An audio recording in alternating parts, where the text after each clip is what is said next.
If there is one issue that I believe has received appallingly little attention from health policymakers, politicians, from our society in general, and yet if you're of a certain age, you've noticed it, it is the rise of obesity in New Zealand and in the Western world in general, but in New Zealand in particular, because, well, that's where we live and we're paying for it.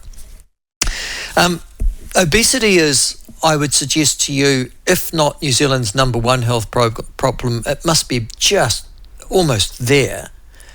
And New Zealand is now, according to the latest international surveys that I've been reading and a whole series of health research reports, either amongst or at the top of the fattest people in the world.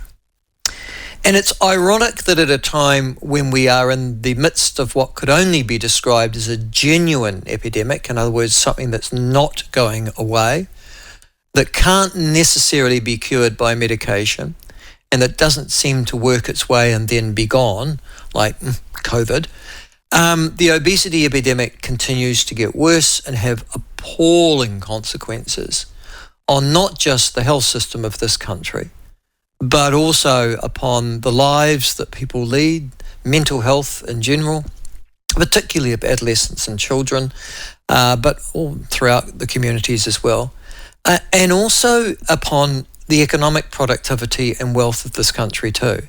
It's not simply that you're requiring a health system to deal with the medical effects of obesity, but you're also having to deal with the lost productivity of people who are almost disenfranchised from our economy as a consequence of their obesity, morbid or otherwise. For reasons that are beyond me, but I suspect there are some countervailing cultural attitudes that are a part of it. Obesity is not something that receives its due recognition.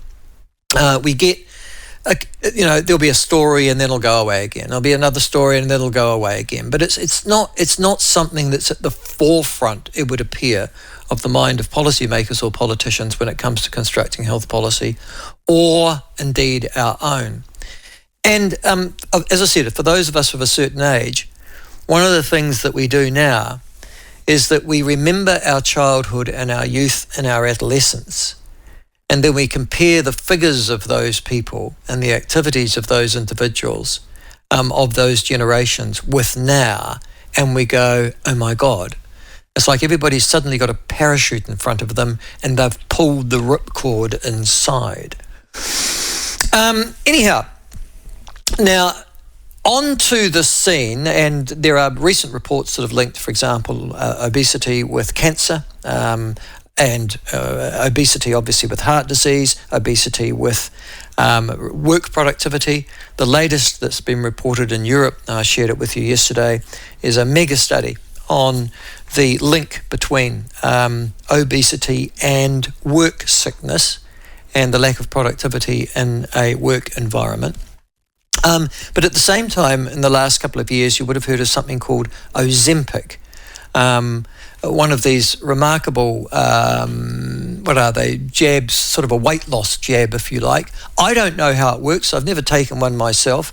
But joining us to talk about this in general, and the largest study ever into semaglutide, which is known as Ozempic or Wegovy, I think it is one of New Zealand's, if not New Zealand's, leading, cardiac surgeon, the director of the Christchurch Health Institute, and he holds the Health Foundation chair in cardiovascular studies at the University of Otago, and I think he works in Canterbury as well. He'll tell us in a minute.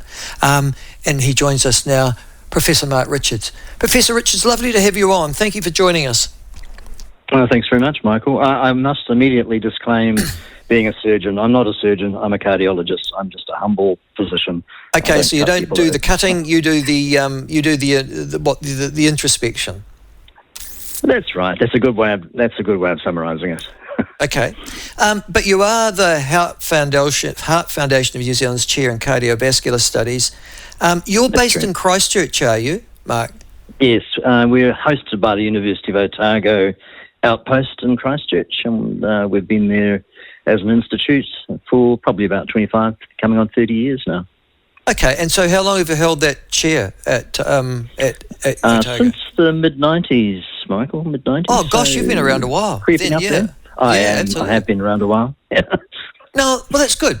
Okay, so one of the things that I've just talked about anecdotally observing the huge number or the palpable growth of obesity, if you excuse the phrase, in this country, and just seeing it literally. What's the effect of that upon the New Zealand health system in general? You would have some pretty clear views on that. Well, I think your introductory summary covers it rather nicely. It's very hard to precisely make obesity the culprit of a particular event, but if you look across the scenario of people's vulnerability to high blood pressure, to heart attacks, to strokes, to the onset of diabetes, to complications of diabetes, to kidney disease, and even probably the onset of a range of cancers, these things all go up steadily as the body mass index or the degree of overweight or obesity goes up. So it's clearly a strong attributable background factor, and I think you nicely summarised that. And it's getting a lot more obvious as time goes by, not just in New Zealand, but all around the world. But I also agree with you, New Zealand has the dubious honour of being in the front ranks of increasing obesity. Okay, so you would also have some views on why, I'm presuming. So since you've been the chair at Otago University of this particular issue of cardiovascular studies, you will have obviously made the correlation between the two events, but you also had some pretty clear views as to how we've got there. What's your set on that? Okay, so first of all, I'll disclaim being a public health person. I'm kind of a disease-oriented person, spend my life working with people who've had heart attacks and have heart failure. But what you're talking about is essentially a public health issue. How does society move to a point where so many more people are becoming overweight and obese? And it's a constellation of different things. We lead more sedentary lives than our parents did or our grandparents did. We have more preoccupation with sitting down and doing nothing rather than getting up and doing things.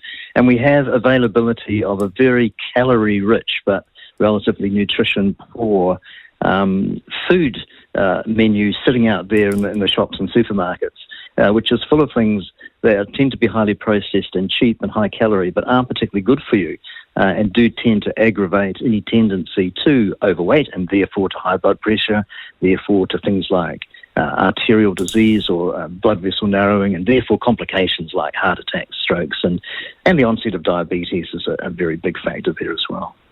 So we're eating the wrong stuff and we're not exercising enough. I mean, that would be just... And that's a recipe that your grandmother probably could have quoted to you. Exactly, yeah. Or my mother, for that matter, in actual fact.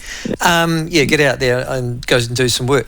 Well, given that we know this, and I imagine you're right, that sort of knowledge has been sitting around for a few decades now, why do you think there isn't any movement in the wider public agencies to be able to address what would seem to be our number one health problem? Well, first of all, there is a lot of attention paid to it, but it's a long history of decades of frustration. So people have been trying to launch weight reduction programs and initiatives for a long time, particularly in those that are obviously at risk, young people or diabetic people.